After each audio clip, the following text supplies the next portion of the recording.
C'est un match qui est très important, et on le sait pour les deux équipes. Pour nous et pour Chambly, donc on se prépare à un sacré duel.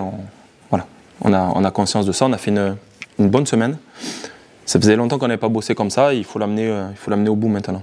J'ai énormément de respect pour ce club et ce qu'ils font depuis des années. Je sais qu'ils ont eu parfois des moments difficiles, ils ont tendance à s'en relever. Donc voilà, nous on respecte Chambly, on tient compte de ce que fait Chambly, mais on s'occupe de nous surtout. Voilà, nous on sait ce qu'on a à travailler, on n'est pas loin, mais il nous manque un bout. Voilà, on est là pour se le rajouter, ce petit bout qui nous manque. Ouais, on parle beaucoup de l'animation offensive, mais c'est pas ça. C'est pas que ça. C'est pas que ça. C'est un peu simpliste, je trouve. Voilà, il y a quelques relations à trouver, il y a quelques joueurs blessés à remplacer, parce qu'on en a quand même pas mal, et notamment dans ce domaine. Et quand je parle de remplacer, c'est remplacer sur les complémentarités. Tu vois, trouver quelques complémentarités qui nous aideraient à se créer plus d'occasions. On a augmenté notre taux de possession sur les 2 derniers matchs. Ça ne nous a pas empêché de prendre 0 points. Donc voilà, le football, je pense qu'il ne s'analyse pas comme ça. Que comme ça, en tout cas. On en parle avec les gars. On a vraiment un groupe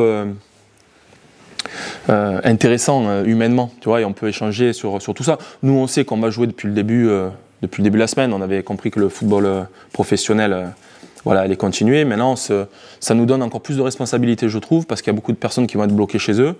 Et peut-être, on pense aux Dunkerquois. Et peut-être que le petit bonheur pour eux du week-end, ça sera s'ils ont la possibilité de regarder notre match. Donc on va essayer de donner encore plus que ce qu'on a donné depuis le début de la saison, si c'est possible. Ça va être compliqué, mais on va essayer de donner encore un petit peu plus. Ça va, je me soigne encore, je continue les soins.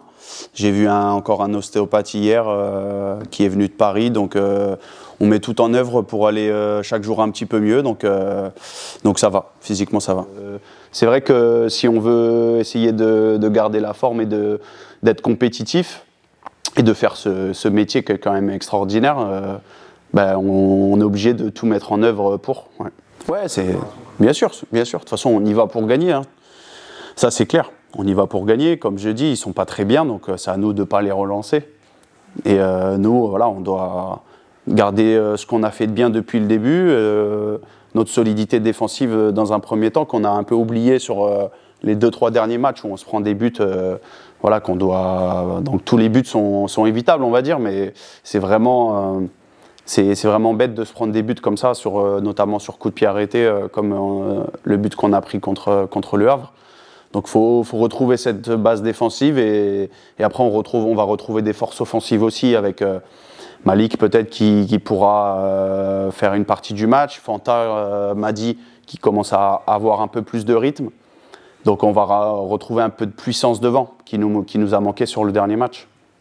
Donc on s'attend à un gros match et on espère les mettre à 8 points. Ouais, mais on le ressent quand même. On sent qu'il y a beaucoup plus d'engouement autour du club. Ça, c'est sûr. Hein. Moi, c'est pas pour faire l'ancien, mais j'ai vu un peu l'évolution du club. En CFA, il n'y avait pas grand monde. Il y avait déjà quelques fidèles qui sont encore là. Mais je veux dire, CFA, national, c'était déjà une belle marche. Mais moi, depuis que je suis au club en 2009, les gens me parlent que de la Ligue 2 qu'ils ont connue dans les années 90, Dunkerque, Marseille, etc. Donc, je pense qu'il y a beaucoup de gens qui étaient déçus et qui attendaient que ça, que l'USL2 remonte en Ligue 2. Donc là, forcément, après, malheureusement, avec toute cette histoire de Covid, ça met un petit frein. C'est dommage, mais c'est pour ça qu'il faut à tout prix pérenniser ce club en Ligue 2 et faire des belles années à ce niveau-là, quoi.